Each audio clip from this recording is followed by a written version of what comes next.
Yeah. So first problem is super ugly number. Is So it your voice breaking, Siddharth? oh, my voice is breaking. Yeah. Yeah. Is it or Is mine it is not breaking? mine? No, yours is fine. Others, how is my voice? Actually, I am my voice. I am having like echo. Your voice is breaking, Deepali. Hmm. Am I fine now? Or No, not to me. okay, then let me again. I mean, Yeah, yeah. Can you please drop down and come back? Yeah, we'll hold for you. But you are a host, right? Okay. I'll make you host and then I'll assign it. Yeah, okay.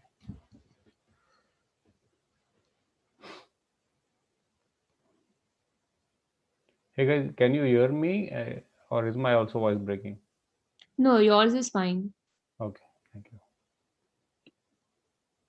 Now it's better. Now I don't hear my echo. Yeah, I think he had some problem on his end. Maybe his network issue.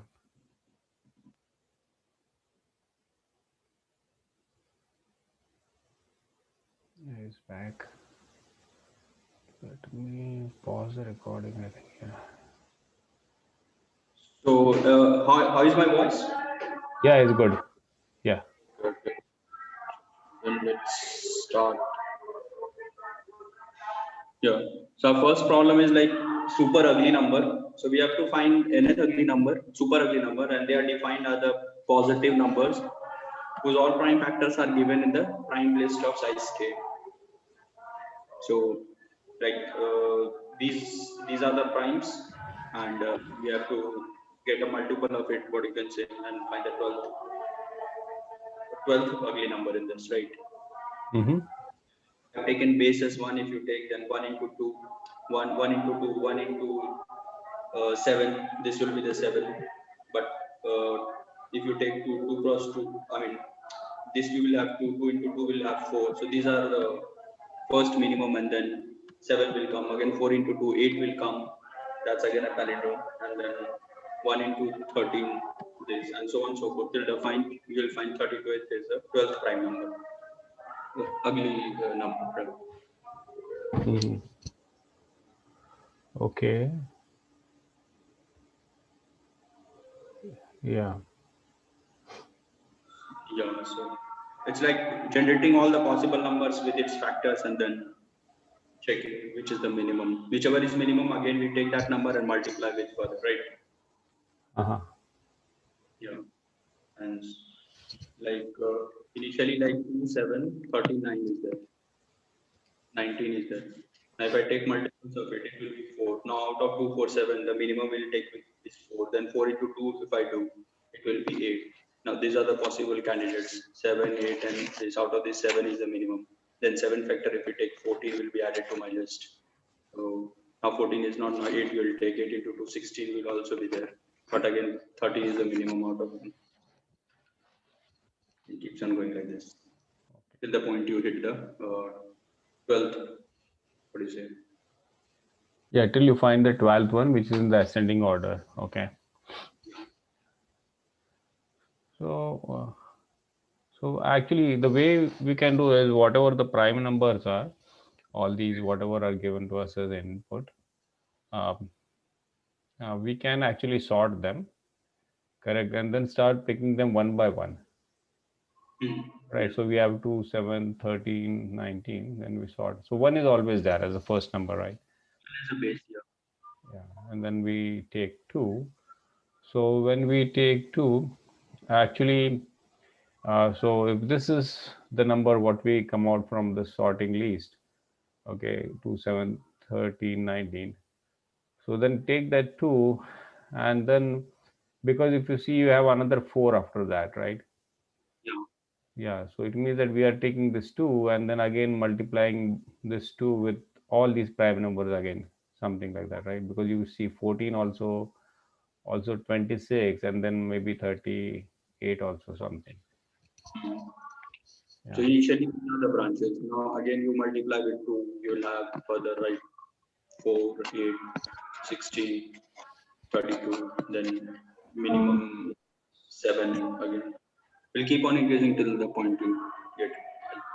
Yeah, yeah. Actually, So I'm yeah, really 38. difficult to understand the question that you are trying to solve. Like, can you explain it one more time? Yeah. So set of prime numbers is given to you, right? And they have given the definition as whose all prime factors are in the given list of primes. Now you have to find the 12th prime that you can generate out of it. So here we have taken 1 as the base, right? Base case, right? Now if you multiply everything with 1 into 2, 7, 13. This you will get in the second iteration. These are the numbers. Now out of that minimum you got. So till now 2 prime you obtained, 1 and 2, right? Now again you multiply 2 with 2 twos are 4, 7 twos are 14, like all the possible combinations you take. Then out of that again 4 you will have the minimum. Again you multiply 4 with 2, 4 7 are 28, 4 3 are 52, 76. And again out of that 7 you will find the minimum. So it's just super ugly numbers are positive numbers whose all prime factors are in the given prime list. Yeah, so we are given a prime list, right? So we have to form a super ugly number using these prime numbers, the prime list. So that is the very simple definition of this whole. And only Have then you when done, we actually have, yeah, go ahead, Shashank. no, I'm saying have you done ugly numbers 1, 2, and 3, then it will make more sense. Oh, I don't know if I've done one. Yeah, That they're all similar actually, not a big difference. Even if you understand this, then it will be almost same to that. So it's like we are given a prime list, right? The way it is here. so And if then, suppose Mhm. we have like n is 12, so we will check for all the numbers from 1 to 12. No, no, no, We're no. actually forming all the combinations of any number using this list of primes. Okay, and then we sort them, and then we take the 12th number out of it. For the example, Uh, how did we receive 26? Yeah, how can we make 26 from those prime numbers? Could you because please we have explain? 13 and 2, right? So we can actually multiply 13 with 2. Okay, thank you. Yeah. So what we can do actually, we have these, as Shashank showed about the tree, 2, 7, 13, and 19. So that will be the first list, right? And then inside that, we have several branches. One, like he said, about 2. Then we have that 13 and 19 branches, right? So if you have this something like this 2, 7, and then we had this 13 19. and 19, right? Yeah. So then we can have different branches, so start from 2. So if I start from 2, you will have 4 because I'll multiply 2 with 4. And then I'll multiply 2 with 7. So that will be 14. Okay. And then I will have 13 with 2, which will be 26. And 19 will be 38. Right. So if I do like this, what I'll have to do is again, I will have to take a branch. So this branch is for 2. So I'll have to form another branch for 7 also. So I use this 7 again, okay, and then I multiply again all these prime lists by 7. So I'll still have 4, which will be redundant. That is fine for now. And then 7 7 we will have 49. So some of the numbers will be very greater for us, at least it's 12, right? So we keep on multiplying all these, like 13 by 7, whatever that value will be. Okay, similarly 13 by 19. And similarly, we'll have a branch again for 13, right? And then we will have another branch for 19. So whatever these numbers we get in the second level, all of these numbers we sort them. Okay. So now 1 is our first number. So we have these 4 numbers also. So if we take this 1 and then all these 4 numbers along with all these sorted list for the second level. Okay. So we'll have a list of numbers, and then from that, if we pick 12, because 12 actually max we can go to level 1. So if you call this level 1, okay, so then we should be able to get 12. But if we go further down, then we'll have to have another level, right? So we'll have to take all these numbers again, these 4 numbers again multiplied by 2, again these 4 numbers. So in this case again I have to multiply by 7 here, right? So this will be again another 4 branches. So they was the way Shashank was representing the branches, right? So and The so big forth. It will be a big list, right? Mhm. Yeah, go ahead. Yeah, and then again you will have level 2. So if our n was too big, so we'll have to make another level 2, and then add all these numbers. So if I consider this as level 0, so again I have to add all these numbers and again sort them. And if my n was something very big, maybe like 1,000 or 2,000, then I might need level 2. And if it's still bigger, then I might need level 3 and all those stuff, right? So that So, is one way I understand the problem is. so what are you multiplying it with? Like you have 2, 7, 13, and 19. Yeah. So you are multiplying first by 2, then 7, then 13, then 19, the same list. Yeah, I'm You can, always actually multiplying this 2 with the above list, right? So whatever I have. For 7 also, I'm again multiplying with the above list. For 13 also, I'm doing that. And then I'm actually forming these ones, whatever the list I'm getting over here. or Okay. But we can take minimum also, right? I mean, redundancy will be lost. Like when you multiply 2 with 2, 4, and out of this list, 4 was the minimum. So further with 4, you can multiply 2 into 4, 7 into 4, 13 into 4. Those will give the nearest more, right? Like 4, so, 4 is repeated in your list, right? So it but should I not be don't like 7 know. to the 14, it will be 14. Sorry, my bad here. Yeah, 14 will be repeated. Yeah. Yeah, so we'll have to remove the redundant ones. That is right. Mhm. Mm, So that's why I was saying that for every iteration, you multiply with the minimum number. to find Yeah, prime. that is what it is. But the whole thing idea will be like this, and then you can actually do a very optimized version, a bit optimized. Yeah. Sorry, go ahead, Dipali. What was the question? So how this process is helping us to find that positive number whose all prime factors are in the given list. So I think prime factors, if we want to find a number's prime factors, Well, see what they say in the explanation. If you look, they are not all prime numbers, right? So 4 is not a prime number, right? So 8 is not a prime number. So what we have to do is we are given a prime list, right? So whatever the number we form, okay, it should be a product of these primes, right? So 26 is a product of 2 and 13, okay? So 28 is a product of 2 into 7 into 2. Their mhm, factors will always be prime numbers. So okay, so the product of these primes, so whatever the way you take, so it should be only from this prime list. okay, got it. And then we do it k times, and then whatever the kth numbers we sorted, so whatever the minimum of that is our the like Right. So we have to number find the 12th nth number. time. So in Yeah. this case, it is 12, but it can be a very big number also. Oh yeah, they say of size k, right? Yeah. So k is the size. Here it is 4. K So equals the 4. approach that we discussed right now is a brute force approach then. Absolutely, yeah. Yeah, we sorted it. Rather than sorting, if you use priority queue there to get minimum, it's Okay. also sorting only. I mean, yeah. Okay. So you are trying to So, be an optimized way. Okay. so I'm putting like one, I mean, one I'll multiply with everything. I mean, initial base case 2, 7, 39 and put it in a priority queue, right? Mm-hmm. And now out of priority min heap, so out of that you will get 2, right? 2 would be the Yeah. minimum. One and I mean, one is the base. I'm leaving that. After that, next number will be 2. Now, once you got 2, 2 is the minimum. You multiply again those whatever in the primes and again put it in a bag. Again, that will give you 4 as the minimum. Okay.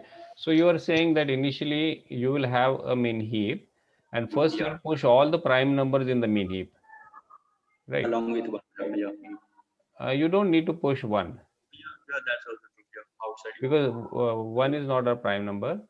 So we just take that one out, first one, and then we take whatever you said, like if it's a min heap, take the top element of that min heap, right? Yeah, And yeah. then again multiply all these numbers from the top element and push them back in the min heap. Yeah. Okay, okay, yeah. We can optimize size. Is it? I'm not sure, like, because like this way the size will keep on increasing. Min heap, right? Yeah, that's fine. But if you see the constraints, the constraints are not big also, no? It will go no. This 10 to the power 6. So like you don't need to multiply them all and put them back to the mean heap. I think you take the first two, one out the mean heap and multiply that and put it back to the mean heap. Would that work? Because the mean heap always have the smaller one, right? Yeah. So But you in just that- take two out from the mean heap, you put then you multiply them, then you put them all. Oh no, you cannot put them all back. So if you are Oh, I saying guess that if I you take can 2 put and the 7, new right? one back and you keep the counting. So you are saying that first we pull 2 and 7 and then multiply and then put it back? Yeah, only put back 14. Yeah, because but if you see, they can be in this case it is 2 and then you have 4 also, so it Yeah, will be yeah, 2 into 2 right, also. yeah. So we need to actually keep multiplying all whatever the number you get out from the take out from the min heap with all this list again. Right, Shashank? That's the way you are discussing, no? Yeah. I was thinking that if we can optimize that space part, but I have to see the implementation. Yeah, that might be fine, but this is also not a bad approach, correct? Mhm. Yeah. The min heap actually it's like a BFS approach, and it's very easy to follow. First of all, Intuitive also. yeah, Because I'm not sure how much intuitive it is, but it is at least easy to follow. But if you go with the optimized solutions of the super ugly, they can be very complex. yeah, they are using linked list, sorted linked list, and Yeah. merge ke sorted linked list kind of approach they are following. So if you use the mean heap and you find the result, you have to empty the mean heap and get the result going to be the last element. Oh, you Decrease the count every time you pop the element from min heap.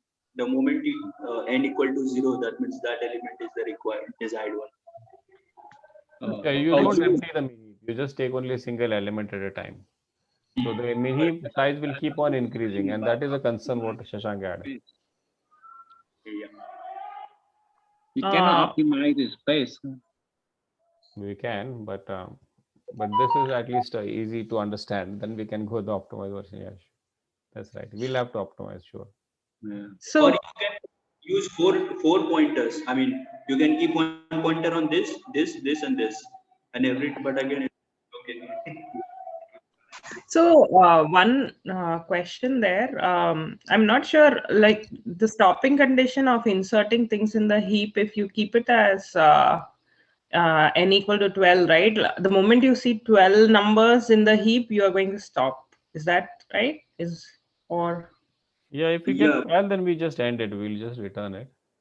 But yeah, the question there I have is, I don't know if that is sufficient, because if you, instead of 19, let's say you had a really huge prime number and these were 2, 7 and 13, right? So in the process of putting things, we would have multiplied that last number with 2, 7, 13 and put it in the heap, and we would have reached 12 elements sooner. So we may end up giving a bigger number, right? Come again. So, but we are supposed to return the first ugly number, I guess. 12th in this problem. Yeah. So I'm not sure if multiplying by all of the prime numbers is. Yeah, if you look at the n here, it's 12, therefore it might be fine. But if your n, it can be greater also, right? If you look at the constraints, it's like almost 10 raised to 6. No, n is not the problem. The problem is this one, like Heap size. So heap, if you preemptively return your answer, the problem is that you may end up returning a bigger number.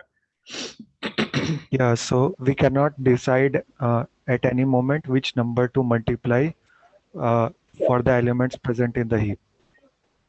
Yeah, so I think ideal would be probably take the top of the heap, which is the smallest, and then whichever number gives minimum multiplication, maybe that we can push. I'm not sure of the solution, but yeah, thinking along. But how do you make When you use the max heap, Go ahead, Leon.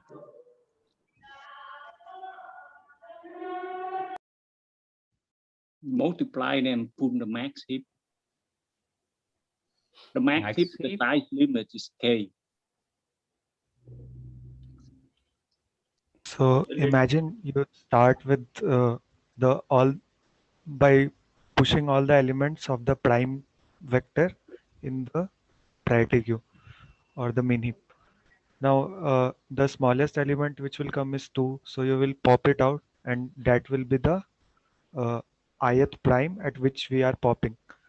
But then the elements which are present in the queue at the moment, uh, you have to decide whether you need to multiply it with prime numbers or not, or just push them back as it is. So in that case, I guess we will be having too many options to check upon.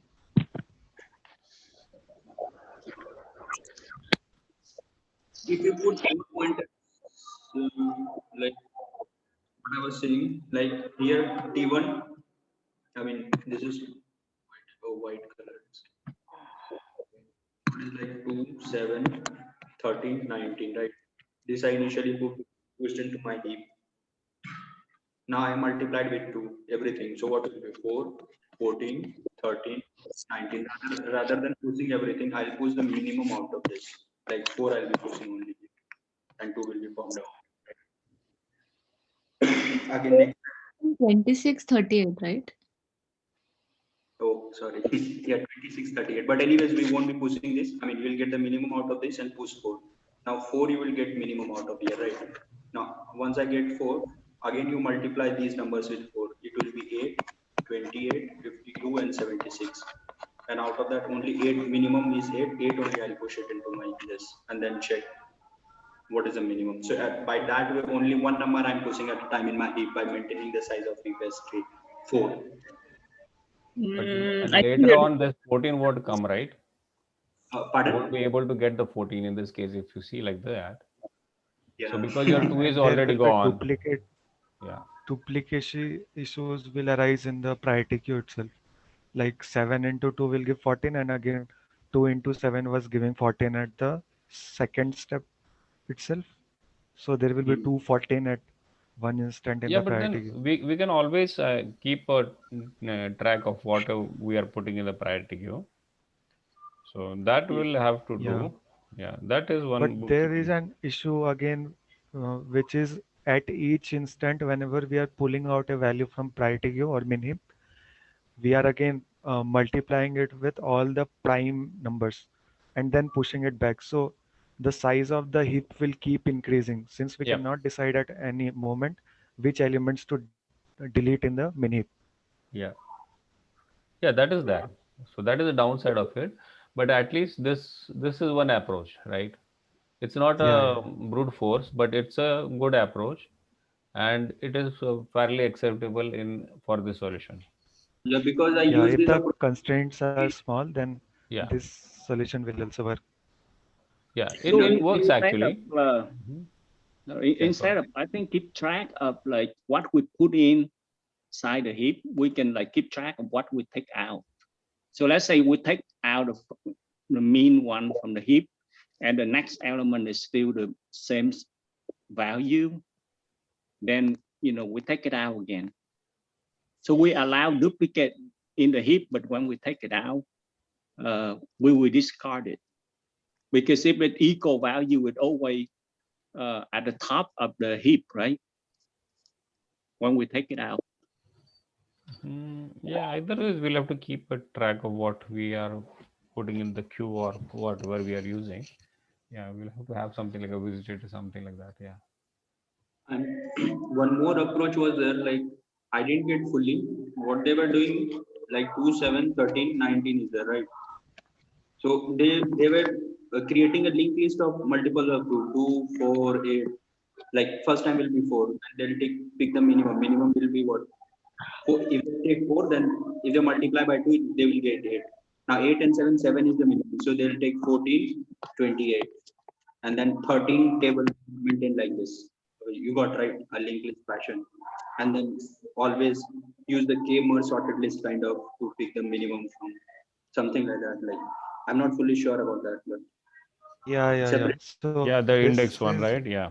this is same as the merge k sorted linked list, Yeah. and at each point we are finding the minimum element from all the linked list. Yeah. So Thank you.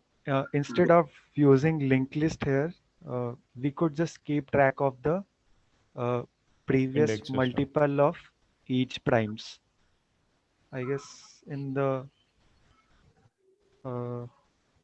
so the nth ugly number will be the minimum of the previous factors of all the primes which we encountered till that point.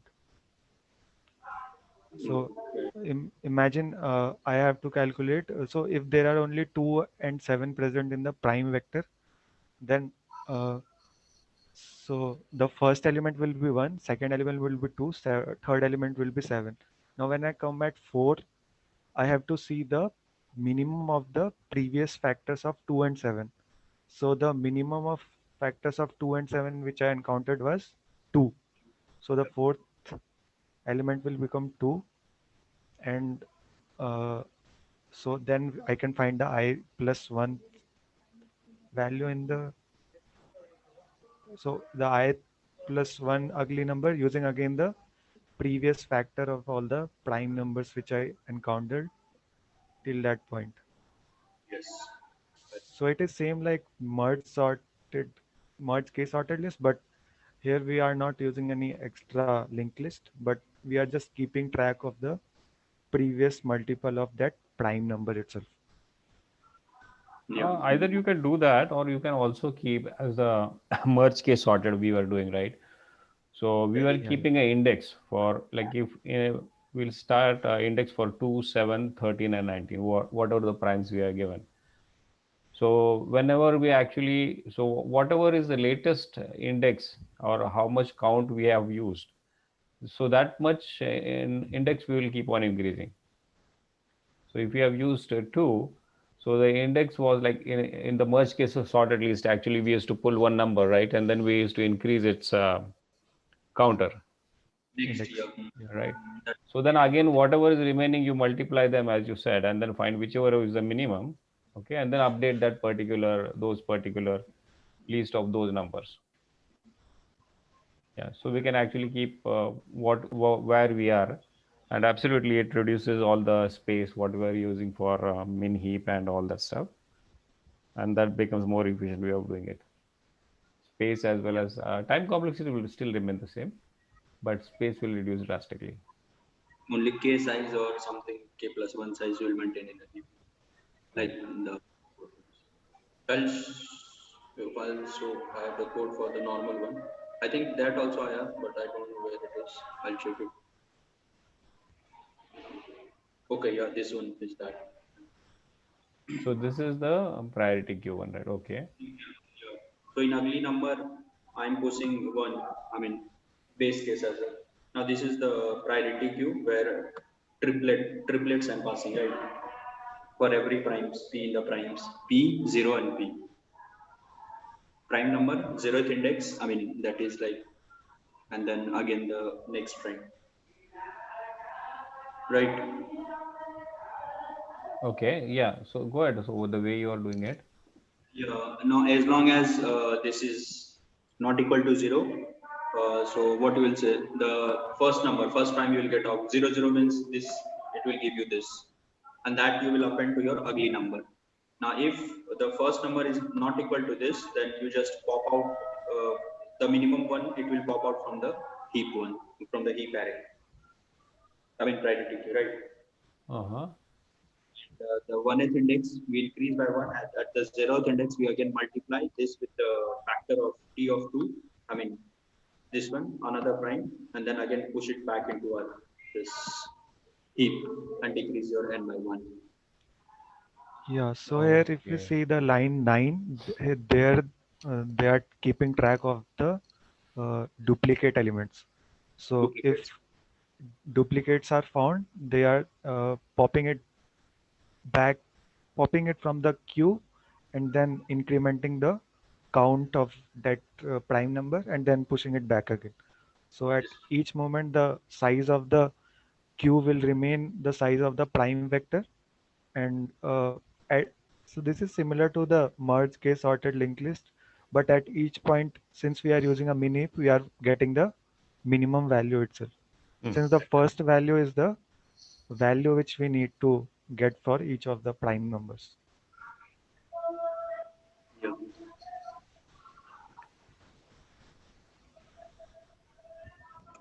So Can you you are using a mini print?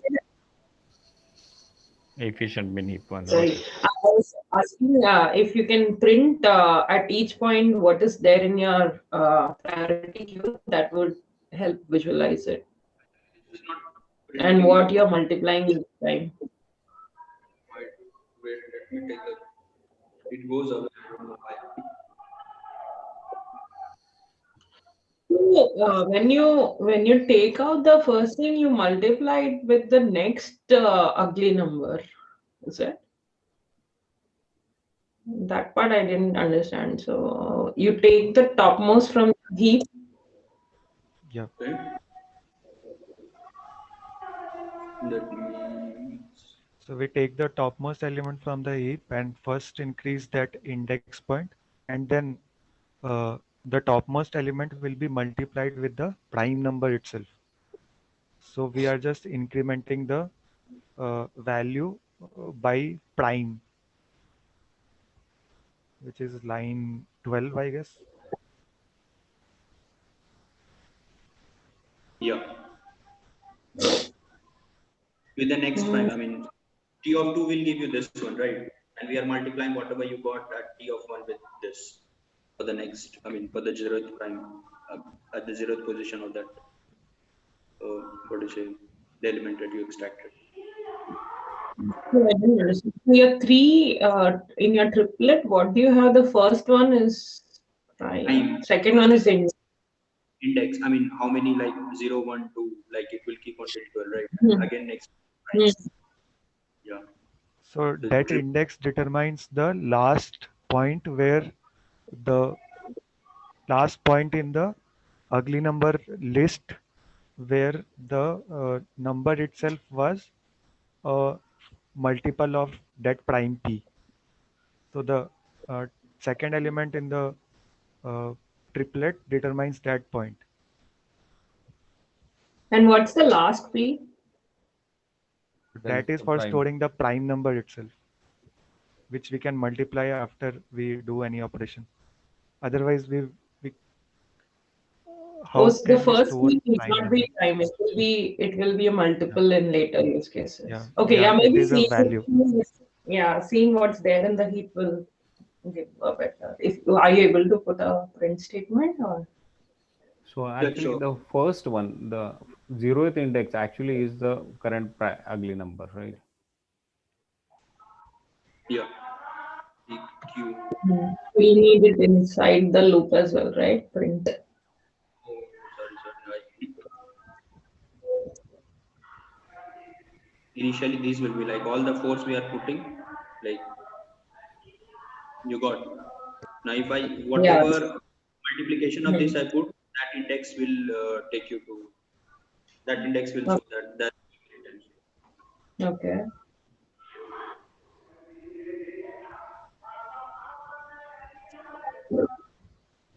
This checks your duplicates, like if you have already seen the number which you have. Can you print that PQ after in the while loop? or after the while loop, yeah, after n minus 1, after line 15, Okay. or Then it'll be outside, right? Okay, can you print after that n minus 1 after line 8? Yeah, here is better. Actually, 14 is better. Oh, after 14, right? Oh, okay. That's also fine. I still didn't get why we are putting like P 2 times.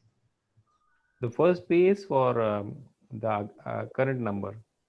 See, now we see the first P, the ugly number or the current index. What is the number at the first 1 to 12? Actually, you update the heap in the second while loop, I think, right? So you would need a print there, I think. On line 14, I think you did you He's not updating change? it here, no? So heap push is on line 12. We need it on line 15, the print statement. But that is already when it comes back to line 8, he will always have that now. so here Oh. like So see he's already one having it, right? you multiplied number. P4, you are pushing Pardon? 2 into 2. What is the second P4? Like, So why are you second P, if you see 2, so they all remain same. The second P, they will always be 2, 7, 13, 19, correct? But the first P will be the current ugly number. So first will be 2, 7, 13, 19, and second time he's multiplying 2 by 2, therefore it is 4. Okay, and then the 7 will always be the same because he doesn't have to multiply that, right? Because he has not removed it from that prime number PQ. So 13 and 19 will be there. Then he goes to, again he multiplies 4 because 4 is the minimum. So 4 again he multiplies by 2, therefore it will be 8. So 4 index will increase to 2. I can even So that will avoid be this. Again, I'll have to run a for loop to what you say to multiply the numbers. That's why I'm directly putting it so that by popping I can like this here I'm getting the advantage of it. I can run a for loop to multiply again each of the numbers, right? Yeah. But rather than doing that directly, I'm able to do here. Yeah, therefore it's No, but slightly then we optimized, lost more track optimized of. version. Yeah, Oh, but what- if we don't add the third element, we lost track of the prime number which we need to multiply. So we need the yeah, third value also. that is what I'm saying. I'll run a for Otherwise, loop on how this. you decide? No, I'll no. run a for Otherwise, how you decide which prime number which you need to multiply?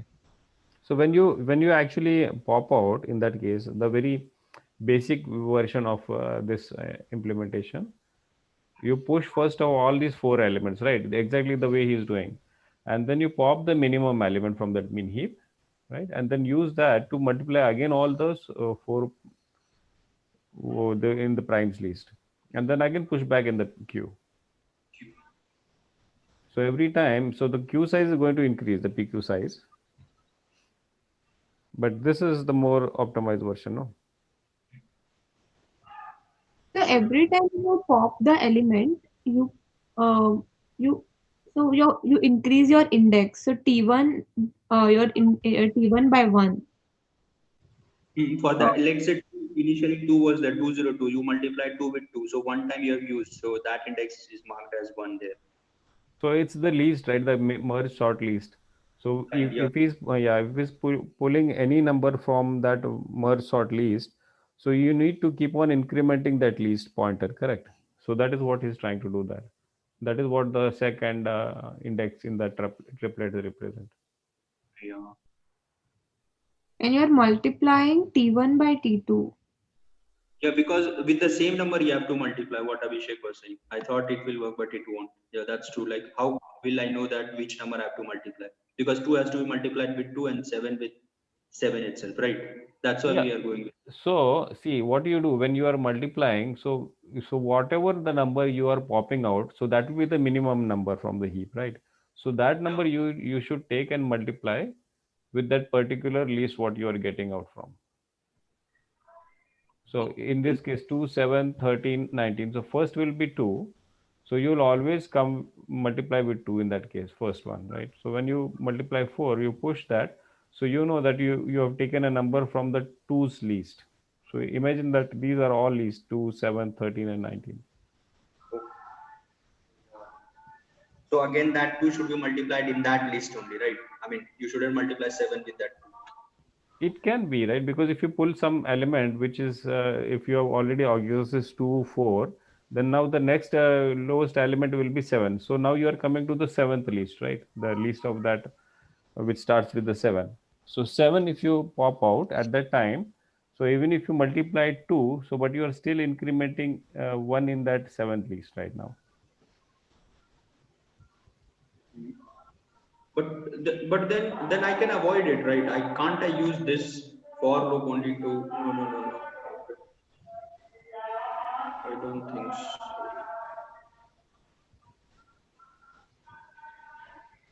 But yeah.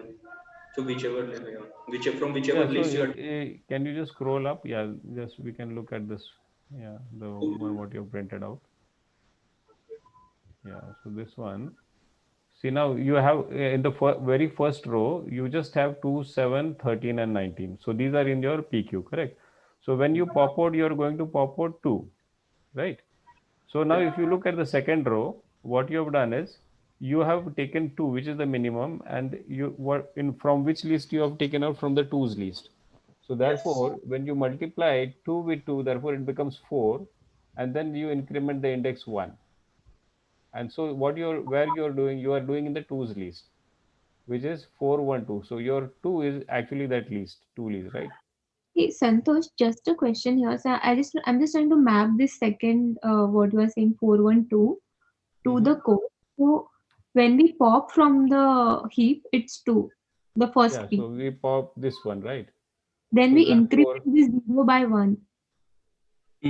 yeah, so when we take this 2, so we'll One. multiply this 2 by 2, okay? But how is it 2 by 2? He's doing 1 and 2 multiplication. So that is 1 into 2. No, he is multiplying 2 with this 2. So 2 by 2, 4, and therefore he is incrementing this index by 1, right? In the ones, like how, because when we do T, he's doing T1 and T2 multiplication, which is 1 and 2. No, he's searching in the DP. So he's searching the ugly number at that index and not particularly T1 value itself. Yeah. So see, now that is the first one is done, correct? I still didn't write that step. So we are popping from the heap, which is T. Yeah. So And, see, this is your initial position of your PQ. Okay, when you push 2, 7, 13, and 19. So these are the 4 numbers he is pushing. Okay, for the first very initial position, and then when you pop out, you will pop out the first one, which is it's a min heap. So this element will come 202, right? So when you take that 202, you multiply 2 with 2 in that case, so that will be 4. can you So now, explain in terms of T0, T1, T2? I am confused there how the processing is done to exactly multiply 2 by 2. so this is the 0th position, right? And this is the 1, and this is the 2, right? So okay, so what can you show Prashant? Sorry, Sam, what is T1, T2? What she wants here?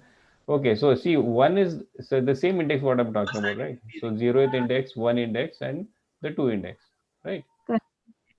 So it's not T1, T2, it is T and index. So T is the array or triplet. Triplet you will get. Or the tuple you can call, right? Yeah. So the index is 0, 1, 2 in that case. So one index, what is, he's just incrementing the count of these ones. If it's a big list here, right, for 2, then if it is 7 and 13 and 19. So that is what the index is incrementing in this case. That is the first one. So 0 is the position will always be the current ugly number, which is the minimum ugly number. Okay, which will be at the 0th position. Mm-hmm. And 2 will be always either it will be 2, 7, 13, 19. This is not going to change. It will always remain the same, 2, 7, 13, 19. But why is doing that? Because he wants to take that from this number only instead of referring to this prime list always over and over again. So he has already stored it there in the second index. So for the first time, this was 0. Now it became 1. Now ugly number of this 1th index you will take, and that we multiply with the t of 2th and then put it into t of 0th. T of 2 is 2, right? T of 2 is 2. So we again, so T0 will become 2. So my input was 202, this P0P in the PQ. And when I pop, I again put back 202 then. No, he doesn't push 202. He only pushes whatever is incremented for that 2 list.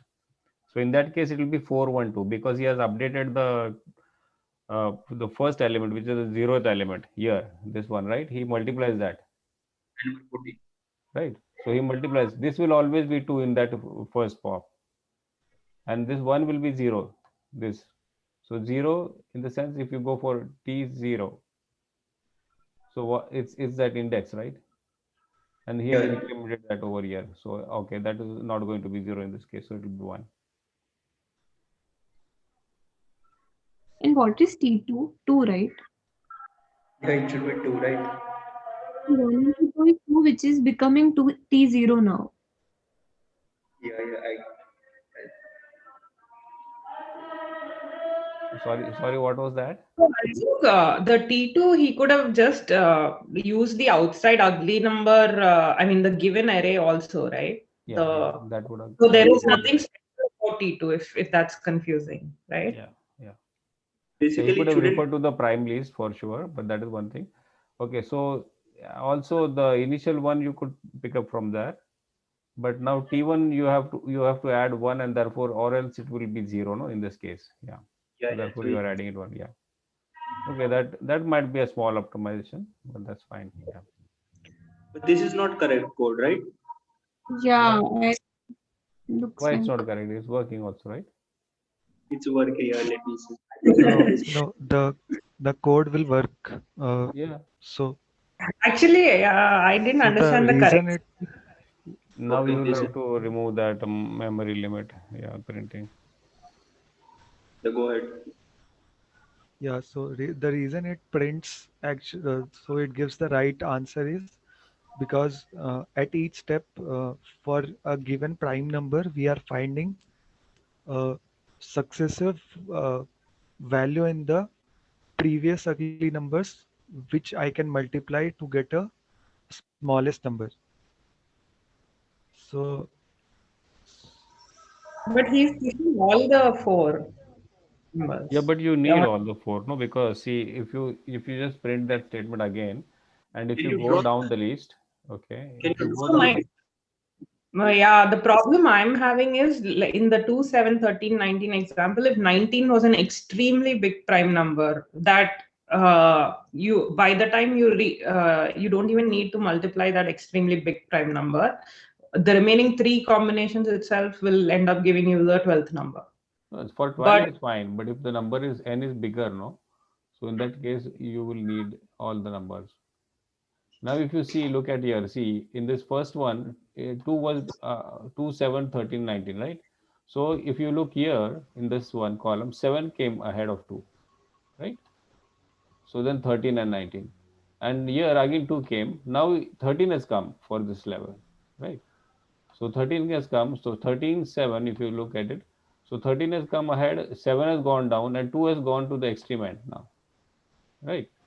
So again, if you go that way, so it keeps on changing. Here you see 19 has come up now, and 2 has gone way below.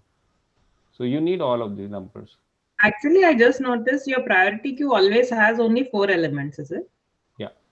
yeah. Every time he is going to have only 4. So that is what the. Oh. Which is keeping track of the prime number and the value associated with it. So this is very important to have all the numbers. So even in this small, where we had to only deal with the n equal to 12, you can still see the 19 also has come, which was the maximum, and you were thinking that it won't come. So it has come here also. Right, because your output is 32, right? This output is 32. So your output comes very way down somewhere here, I think, right? Yeah, after this number. But there is a, how does this 4 come? I mean, T of this we are increasing, this increase to 1, right? and we are multiplying 1 with 2, it should be 2. 4 is coming. I don't know. No. See, you are multiplying first because you have popped out 2. So you are multiplying with 2. So you are multiplying 2 with 2. So therefore it is 4. So you are not multiplying with index. Your index is just incrementing. If you look at the code, see, T, right? Initially 202 was there. So you increase the 0th index. I mean, the at one index 0 was there, right? So you made it to 1. And now it will take ugly number of 1. Ugly number of 1 means what? Yeah, so index, so that is your Oh, number of T. Oh, okay. Now I got. I was confused. I was actually so taking. whatever your ugly number, what you are putting in the output, right? Okay. So whenever you push out 2, okay, so you put that in this ugly number queue, no, 1 by 1. So in that, I think the first one should be 1. I don't know whether you're putting 1, but when you pop out, so it will be 2 at that time, correct? Hmm. And then when you, therefore you will take this index of that number. So that index actually you are referring here, no? Okay. So in my ugly number now 1 and 2 is there. Yeah. Yeah, so this determines the value to which I need to multiply the specific prime number. Hmm. And that is what we have to do, since it is giving me the smallest number which I have to multiply with any specific prime number. Yeah. So either So you I need to actually keep track of the index itself for each of the primes. Yeah. This is what we are doing in the priority queue, and the first value in each of the so in each of the tuple, the first value determines the value itself, which we need to push in the ugly number list. But the second value determines the last index, which has the minimum value, where if I multiply the given prime number, I will again get a minimum number, which is not in the list. Mm-hmm.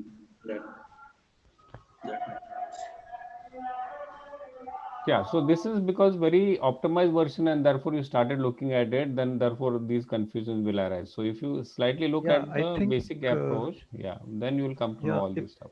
if we directly do not jump to the Yeah. min heap approach, but try to do it with the same approach which we did in ugly number 3, where there were only 3 prime numbers and we were keeping track of the minimum index. So the value at the minimum index which we need to multiply. So if we go with that approach, that will be more intuitive, and then we can further optimize it with using the min heap, which this solution talks about. So there are 3 points we were using I, J, and K, but here and out of minimum we are taking and putting here. But Here here, we can use K pointers. yeah, okay. K pointer. Here Four we need to so the size of the prime list itself, that many pointers we will need to maintain, and it will give me the minimum value. So it will give me the index of the minimum value where I need to multiply the given prime number itself. Yeah, but there heap will increase. I'll show you how. Like I got it like No, 2 don't 7. go with the heap. Don't think No, about the heap itself. Okay. We are not using the heap. T2, T3, and We are T4, just right? keeping track of the pointer. Now this is the minimum, right? I'll take 2 here and multiply each of them, right? So it will be 4. No. Then? No, we are not multiplying it. That is what we are just incrementing the pointer. We are not multiplying it. Yeah, but I did like he explained it. I just multiply it and it's pass it all test. Yeah. I It is also actually use the optimized solution. But again, the pointer approach can be further optimized using the min heap. But so this implementation, which is shown, is the further optimization of that approach only. But yeah, that So is see, what. if you take the very basic approach, of the BFS way, and forget about for time being the priority queue size increases. Don't worry about it for now. Okay. So then if you do that, you will understand at least how the flow is going on, because so that will help you actually build up all these solutions. Also, what Abhishek you are saying, it is again an optimized solution, right? So you're trying to optimize. See, this also and your approach is almost the same, what you're talking. So if you go with a very basic version of that priority queue and BFS, sort of BFS, then that will be a very easier to understand. Boy, you are going to ugly number. We are actually super ugly number, right? Yeah. I know.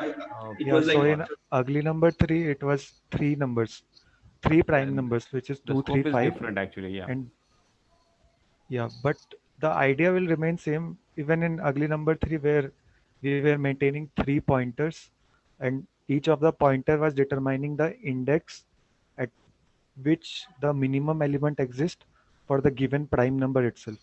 So Okay. we just have to multiply the prime number with the minimum value index Mhm. to get the further ugly number. Mm. okay. It's opening. Okay, let me just share my screen. I can.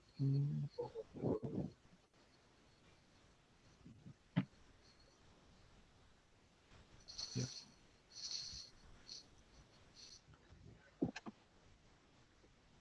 Yeah. So if this is the prime numbers which are given in the given question, so for each of the prime numbers, we are keeping track of the index itself at which the minimum element exists for the given prime number. So at first, each of the values, the minimum uh, number which we can use is 1 itself.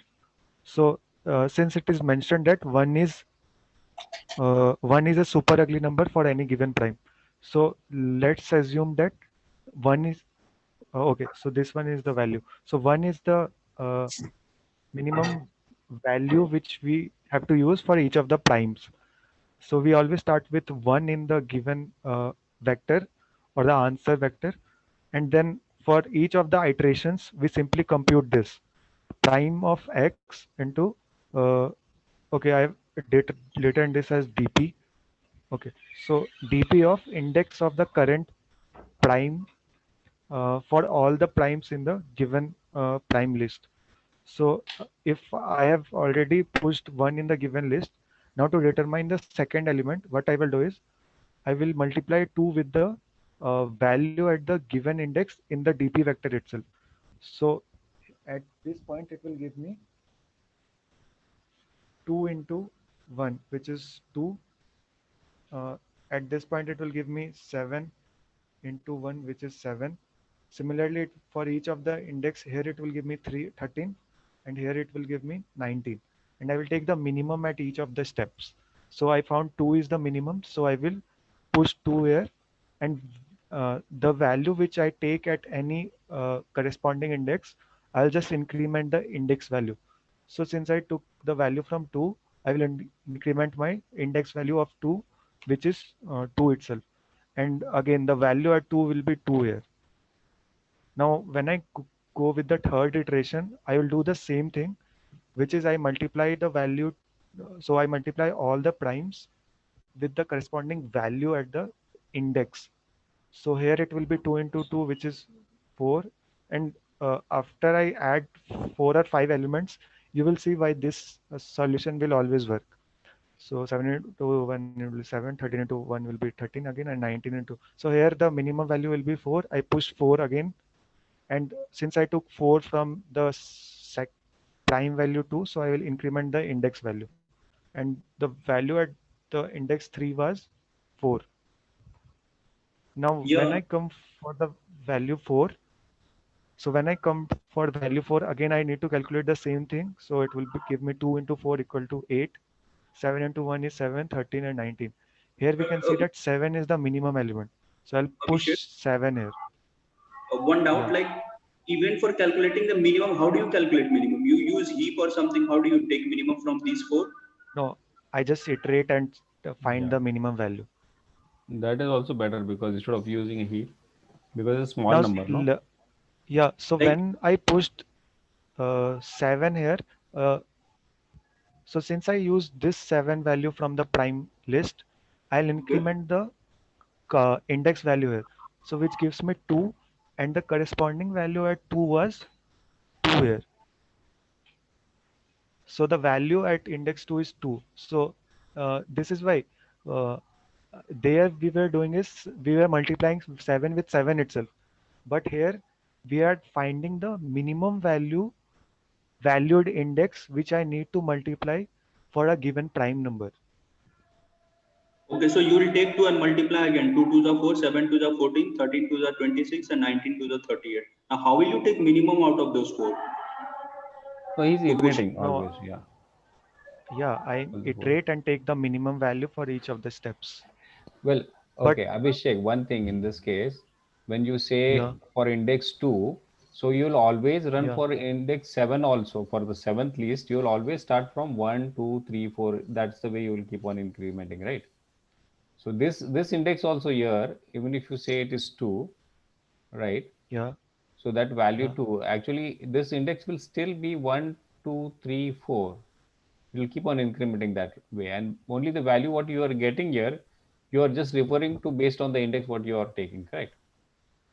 yeah. So this value comes from the DP, the ugly number vector which Right. I am taking here as DP. Yeah. So for 7, so for at any instant, the value corresponding to, so the value corresponding to the index here, uh, yeah, so the value corresponding to index here determines the smallest index, uh, where if I multiply the prime number with the value at that index, give me one of the minimum values. So this is what it determines at each of the points. Yeah. So each of the So index is tracking the minimum of their respective prime number. Is that correct? Index actually will point to the DP index, right? Yeah, I Always. mean, yeah, upon evaluating index, basically a minimal number as a multiplier for these 4 prime numbers. Yeah. So then you multiply with yeah, multiplier and see which is the minimum, and then you take that. Yeah. exactly. Makes sense. So after I push 7, when I need to find the fifth element, I'll just iterate through the prime vector. I will multiply the value 2 with the DP value at index 3, which is 4, which comes up to be 8 here. And I will do same for each of the values. So the values will be 8, 14, 13, 19. So the smallest value will be 8. So I put 8. But the point at which I took 8 from, I'll just increment the index value. So it will give me 4. And the value at the index 4 is 7, I guess. So 1, 2, the 3, 4. Is it not 8? Yeah, no, it should be. I'm using Okay. one based One indexing here. basic. Yeah. Sorry. Yeah. Yeah. So when I incremented the values here, so index 4 gives me 7 here. Now when I come to calculate the sixth value, here I see that the minimum value is 13. So I push here 13, and the point from where I took 13, I'll just increment the index value to 2. And the value at index 2 was 2 itself. So 13 into 2 will calculate to 26. Now comes the main point. When we have to calculate the seventh value, here we see that 14 is the smallest value. So I just add 14, but again I see that two values correspond to 14 here. So I have to increment the index value of both the elements. 5 and 3. So the value at third index is 4 and fifth index is 8. Yeah, 8. So 2 into 8 will become 16. 7 into 4 will become 28. And this process will repeat until so I calculate all the n values. So this for this approach, we just need to maintain an extra index vector, which will keep track of the minimum index value itself. Yeah.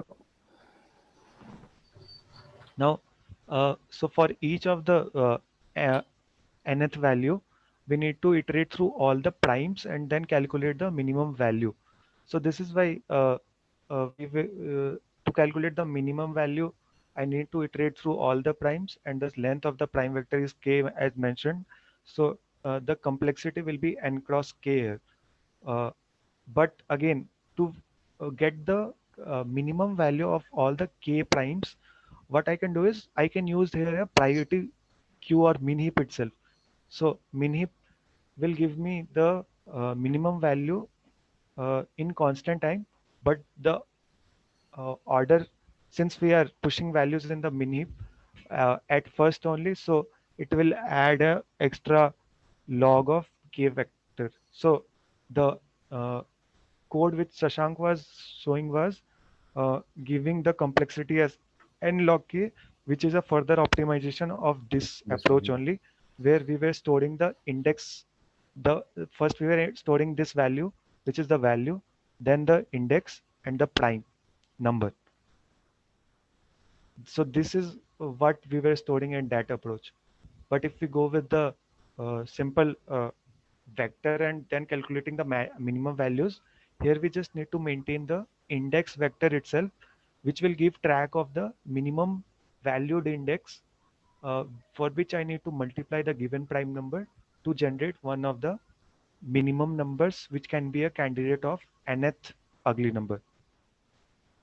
Yeah, but coming to this, this solution is also not not trivial one, right? Yeah.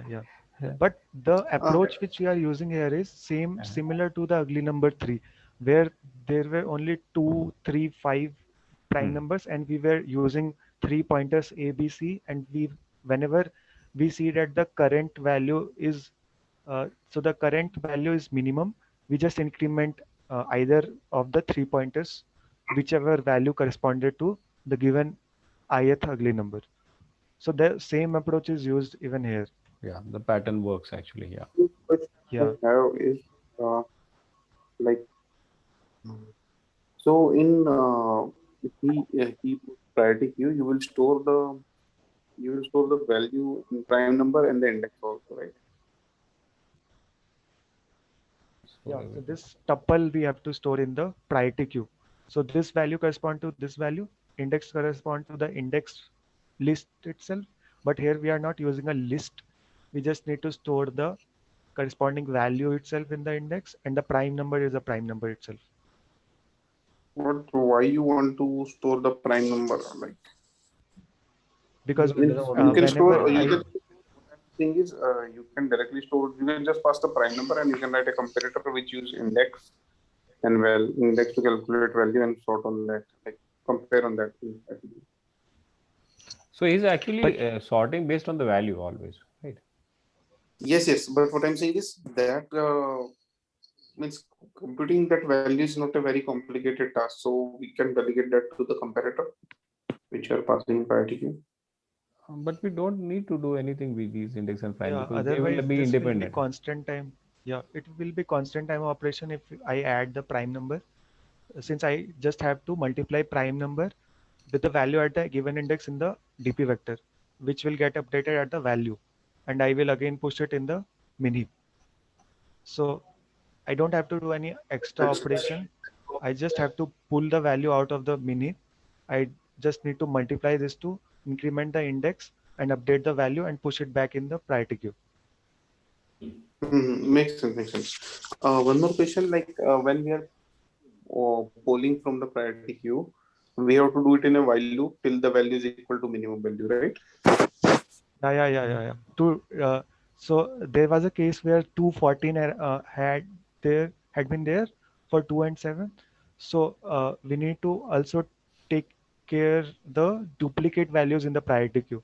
So the minimum value has to be popped out until so all the minimum value have to be popped out which have the same corresponding value. Yeah, so that takes care of the duplicate. Yeah, let's jump to the implementation, then we can see how it works. This one is the so this one is the first approach where this is a DP vector which is keep tracking of the ith ugly number, and this is the length. So length determines the minimum index, and I've set it to 1 since when I was initializing the values, the index 1 itself has the value 1, which is the minimum index at which I can multiply at first, I guess, because 2 into 1 will give me the minimum value, 7 into 1 will give me minimum value, for 7, I guess. So Yeah, so this is why I whatever we have initialize given. it with Mhm. 1, and then I do a for loop from 2 to n, since the first ugly number is 1 itself, which I had already taken care of while giving the constructor the values. Now I declared a value answer, which will give me the final answer for the ith ugly number, and I iterate through all the primes. So the m is the size of the prime vector, which I declared in line 5. Now for each of the primes, I calculate the prime value into dp of the index of the minimum value. So dp of the minimum valued index for any given prime. And if this value comes out to be minimum, I update the answer. But again, I need to update the index also. So I add a extra for loop where if the product is equal to the minimum valued answer, I increment the count, and at last I assign it to the ith ugly number. So this is just the implementation of what I was doing here. For each of the iterations, I was multiplying the prime number to the value at the corresponding index. So for 2, the value at corresponding index 5 was 8. So I multiply it with 16. I get the 16. I update my answer variable if it's smaller. If the current value is smaller, I update it. So I do this for all the primes. And then at last, I just check at which uh, prime number I encountered that minimum value, and I just increment my index value there. So the length array was doing the same thing. So I was just incrementing the length value. And at last I just assign it, and at last I just return the nth ugly number. Yeah, makes sense. Exactly, where are you So saving that index? In what? the length vector. For each of the primes, I initialize the vector itself. So for 2, Okay. the length of 0 will determine the index which I was storing. Okay, okay. And So here that's I'm why you're incrementing taking that the, index yeah, and incrementing that index. yeah. And DP, you are updating the answer. Okay. Yeah. So this is the first approach, which where we were just using the idea of uh, the previous uh, the previous version of this question itself, where we were maintaining 3 pointers for the 3 primes. But again, here if you see the complexity of this program, I'm running a loop from 2 to n, and then again the size of the prime, and the size of the prime is mentioned k here. So the overall complexity will come out to be n cross k, and the space complexity is again the size of the prime vector, which is k. So here I'm using time complexity n into k and space complexity k. But Its complexity if will we be see, n, right? You are using the DP no, also. yeah, yeah, we are. Yeah, so because Okay, it's so we going to can be take the n max of, n plus k, yeah, something like that. Yeah, yeah, that's fine, but still that's not bad. Yeah. yeah. So if we look closely here, here we are iterating through all the primes value and then finding the minimum. But instead of doing the same, what we can do is we can use a min heap here to get the minimum value at just an instant, and not iterating through the whole uh, prime list. So uh, if I go with this implementation, uh, yeah, no, this will so this is the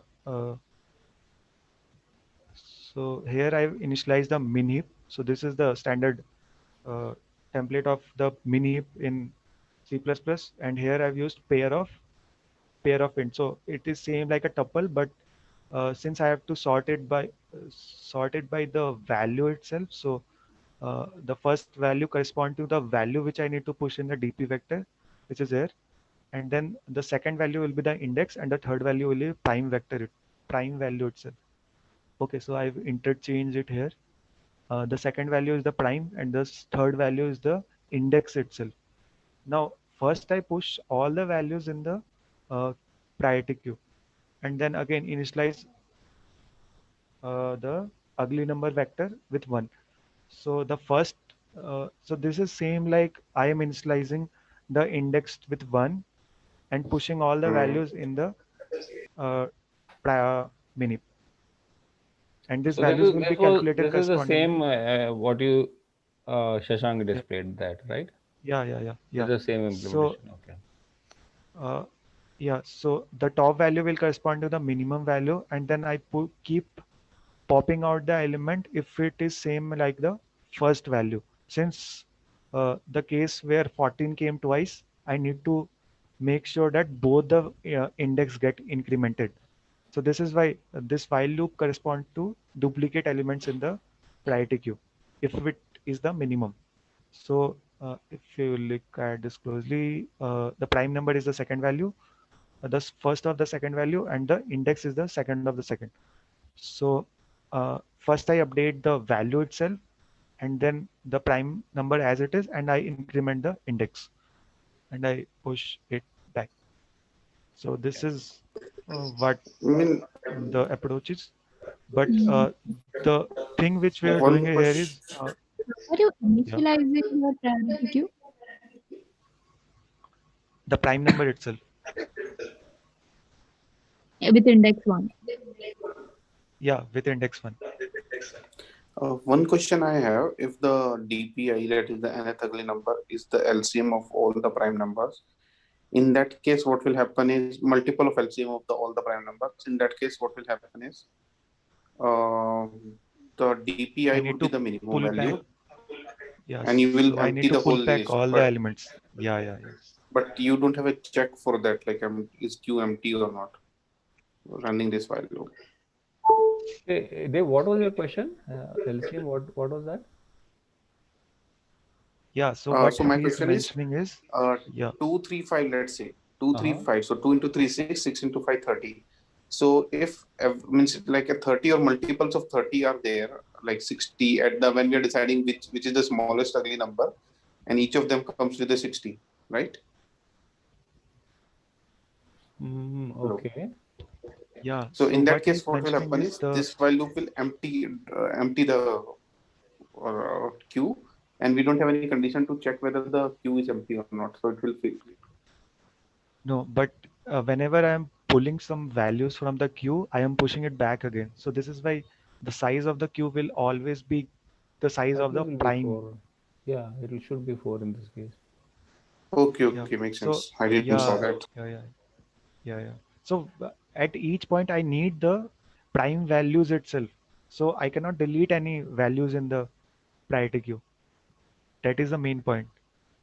This is why we were using a length or index vector of size k, which was the size of the prime vector itself. So this is why at each point the priority queue will have always the size k. So at line 59 I am popping out element, but again at line 61 I am pushing back it back again. Yeah, that is right. So you have to do it because you have to maintain. And the way Shashank was displaying in his print statement, you could see that always 4 elements were always present. Correct? Yeah. Yeah. But again, if we look closely at this implementation, what will happen is as uh, for the cases where all the values in the uh, priority queue, the value itself will be same, then I need to pull back all the elements from the priority queue. So again, in that case, this while loop will run the size of the prime vector itself. Mm-hmm. So this is why if we compare the uh, K log K. so if we compare the runtime complexity, there is not much difference. Yeah. This is what I've seen here. Yeah, NK log K it will be, right? Yeah. But So will K come like that? That NK, that K won't come most of the time. It will yeah, be for very most rare. of the time it will not come, but Yeah. so the cases where the value is the LCM of all the primes. So in that Yeah, case, I in need that to pull case it back might all the be. elements. Yep, Yeah. LCM. That is Yeah. only So easily these possible. two are for the linear ones, and these are for the logarithmic ones. So you can see the runtime actually increases in all these cases. Means one thing I like take is like the way benchmarking is done in real world. I take like lead code numbers very like with this pinch of salt, because I've seen where it Yeah, should yeah, run yeah. fast, it actually runs slow. I'm not sure. Yeah, that's So if but you at like least in we at can least in compare with 100 to 100 something like that. 100 to 1010. Some comparison we yes, can do yes, like that. yes, yes, yes. So like I means like now whenever I'm like targeting the most runtime, I can write a very like a very naive algorithm just using array. At least I'm talking about Java right now. So just using array, it will run really fast. If I use some complicated data structure, but it reduces the critical asymptomatic complexity, but still the runtime would be same. And means, but if you run like there are frameworks which run like a J harness and all those things. If you run framework like those, then you will see the actual difference after a few thousand cycles. So that's more precise, you mean to say? So what I'm saying is to learn the optimizations or actual runtime, this is not the right inputs for Okay. very minute difference. If the difference is like tenfold, then it makes sense. Otherwise, no. Mhm. But you said about the J harness, right? So that Yeah, gives yeah, more that precise. proper known benchmark tools. There are a lot of like benchmarking framework. If you use those, because the thing is, there are a lot of optimizations and what you call it, different level of optimizations and other things. Warm up, a lot of things are there which you might need. So, like for in Java, right? Java does a lot of optimization. That to kick in, it has to run that code for few times. It cannot. Means like what people, how people advertise Java, like Java folks, that it run as fast as C or Java, C++, right? But that you will only get when you run it like few hundred times the same code. Then it will know, okay, these are the hotspots, and it will optimize it on fly. But like if you run once or twice or 100 times, you won't get actual true performance. And that means like there are like a lot of containers which you write. They have a lot of form of logic or like initialization logic, which in first few iterations will not give you right measure. Hmm. Yeah, Good. even in C++, Interesting to know. uh, if we write a simple for loop of 10 to the power 9 elements, this will work in I guess 1 to 2 seconds. But if we add another operations, like I add a if else statement, then the same code will not work. Okay. So it actually also depends on the operations which we are performing in the given code. So Yeah, I here, think uh, Yeah. yeah. I think let's if else move should on be a because different case, because in case of if else, there might be a lot of branch prediction failing and succeeding. I think it's late. We are working on this for a long time. Okay, I think this is the max, right? Yeah. Can we go ahead with? So let me share the next. Validate, right? This one you're saying. Yeah, the valid IP address. This is again more of a rule based because like IP address, I mean V4 and V6 is given, Mhm. and if IP is valid, IV6 address or neither it be correct in your bits type. So they're giving it in the form of this x1, x2, x3, x4, where x of I will write between 0 to 255 on 32 bit, 8 bits for each for what you say. This will be 8 bit, right? Right. I cannot reading zeros. Okay.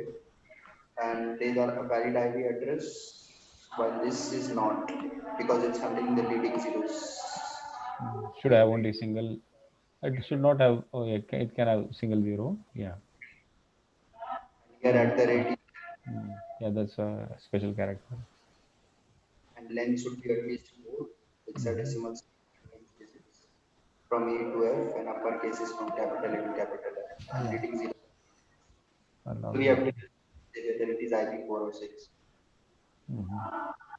So I have one place where all the rules are there, like this one, aggregated all the rules. Oh, Or yeah. So what it says, we have, if we have not 4 parts, we return neither. Okay. We check we check each part and if okay, yeah, go ahead. if it is empty and if it starts with 0 but not 0, we return neither. And finally, we check that every part of a number is less than 256. And if it is not true, then you return this. And if we passed all previous states, we return IPv4. And this is for IPv6. I think he made a mistake. Okay, yeah. Same thing, number it's equal to it, we return neither. If we have more than 4, then we return neither, and we check each symbol in our part. And if anything is found in this, then we return this. So actually, we should differentiate whether it is IPv4 or IPv6, right? First, and This is then what, actually you have all these. Okay. and same thing he has done in the implementation. Like split it based on lot and checking whether length not equal to 4. If it is not equal to 4, you return neither. And for every part that is splitted, you check whether the length of each part is equal to 0 or if it is greater than 1. And there should not, if there is leading 0, then you return again neither. These are the invalid cases, right? And even the part you are extracted, if that is not numeric and it is greater than 255, then also it is neither, like the rules of the IPv4. Otherwise, you return IPv4. And this is for the next one. This is the symbols they have taken, split it based on this. And if the length is not equal to it, which they have mentioned here, then you return neither, right? Then you return this.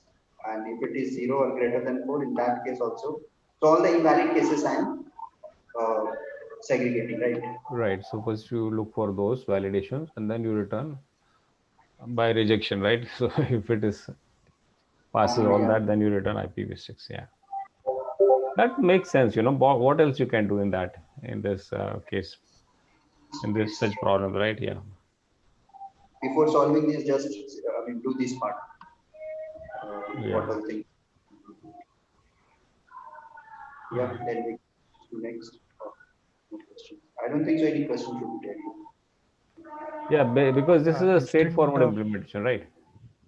Yeah, so here in this type of particular question, here we could use the regular expression library of each of the programming languages.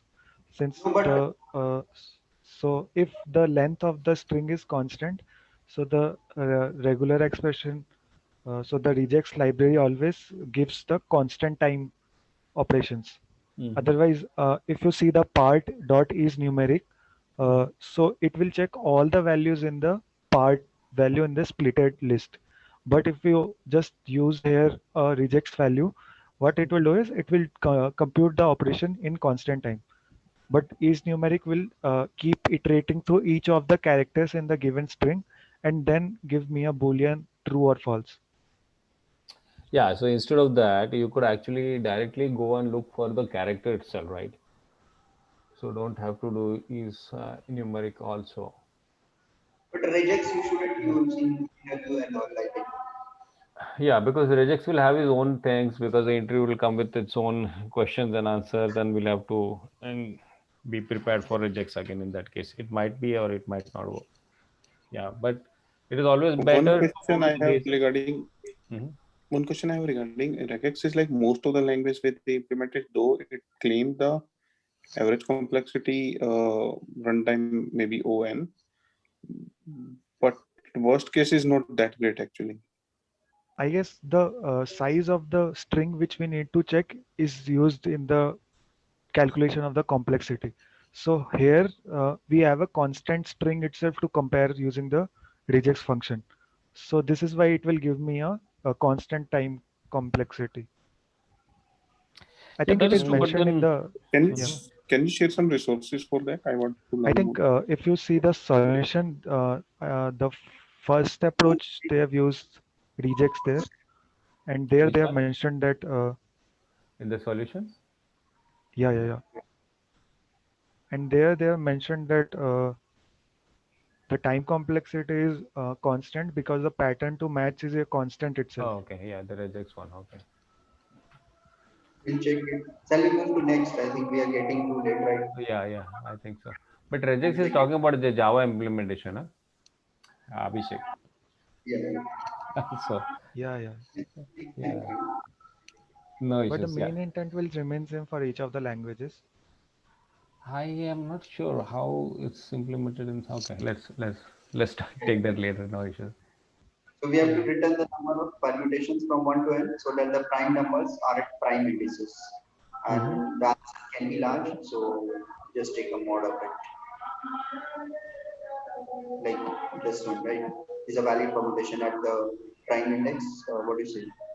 The prime numbers are at the prime indices. It's one based indexing. So at one is neither prime nor odd.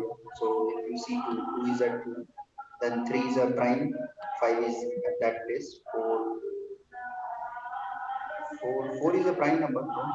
1, 2, and 4. 4 is not a prime number. Why they Yeah, have I The think it is permutation. one based indexing. Yeah, and it is one based indexing. So the index of 4 is 4 itself, which is not a prime. Yeah. Yeah. So only 4 is not a prime, rest all are primes in this case. And so you can actually keep on moving them in different permutations. So 4 will have only one permutation, which is that. I think 1 and 4 both. 1 actually is supposed to be, okay, yeah, it's not a prime number, right? Okay, 1 and 4, 4 and 1. But then, okay, if you, but 4 to 1 is not because, yeah, 5 is at the wrong index, okay. Yeah, Huh, so yeah. we just need to calculate the prime number, and the prime number will correspond to the number of index where I can put that corresponding prime number itself. Mhm. So if I have k prime numbers till n, so I will have only k places to put those k prime numbers. Right. So then in that case, we'll have to take k factorial, okay, and multiplied with n n minus minus k 1 k factorial. factorial, okay. So then that we are done, correct? Yeah. Yeah. Mhm. And then for finding number of prime, we can use any of the uh, approach, like even the brute force square root one or the sieve one. CV? Okay. Yeah, if you Right, have yeah. implementation, Sorry? I mean, if somebody has implementation, or we can see it next day, then we can post in Discord, right? Yeah, we can quickly show you if you want to. Yeah, sure, go ahead. A very quick way of doing it. So, and not a very complex and fancy. Just this is something I was looking at now. Oh man, where is this one? Okay, I just use a very simple one. I'm using unordered set to get all the primes. Okay, and just running through if there is a prime, I'm actually okay marking this and then pushing that in the prime set. So at the any point of time, this my primes unordered set will have all prime numbers. Okay, and these prime numbers I'm actually using to find if my current number is a prime or not. Okay, so when I come here at the end, actually the way Abhishek said, the count actually it represents the prime numbers. So I'm taking a factorial of that, and similarly I'm taking the factorial of the rest of the ones which are remaining, and then I return it. So I keep on taking after taking this factorial, I keep on multiplying that num with my factorial, and therefore the answer is the same. Like what we discussed. See. Yeah. No worries. We're done. Okay. One suggestion is that prime number loop you can run till the square, like under root of the current number. Okay. Yeah, the square root, right? Yeah. But actually, I'm just trying to find the primes. Okay. Well, I'll just quickly share it once again. What I'm trying to do here is I'm trying to take this guy. Okay. And then I'm looking for this prime. So whatever I've stored till far, so far. So initially there won't be anything for 2. Right. So I'll insert 2 in my prime list. So then I'll go for 3. So that won't be in that. So I'll store 3 also. So when I come for 4, I will actually look for if it is the 2 is my prime one. Okay. So, okay, you are saying that you don't have to look for all of them instead of this one. Yeah, that makes sense. Yeah, but that will just improve the run case in the prime number because composite number anyhow will fail before that. Right. Yeah. But that will be a sure one way to do. Yeah, actually means this is prime should be part of the for loop condition. If it's prime, then anyhow loop should not go ahead. Makes sense. Yeah. Yep. Okay. Sure. Yeah, it's almost 30, right? And today at least 3 to 2 hours, 1.5 hours for. But it's good we clarified the things. Yeah. Yeah, the first problem was not a medium problem because to really understand the complete details of it, how it is implemented, it becomes very tricky. Yeah, that's really good job what Abhishek did. Yeah. Yeah, otherwise we would have uh, just talked about the heap approach only, and we could have got confused about how the values are changing. Yeah, so yeah, surely we'll have to go to that far. Absolutely, that makes sense. No problem. So shall I stop the recording?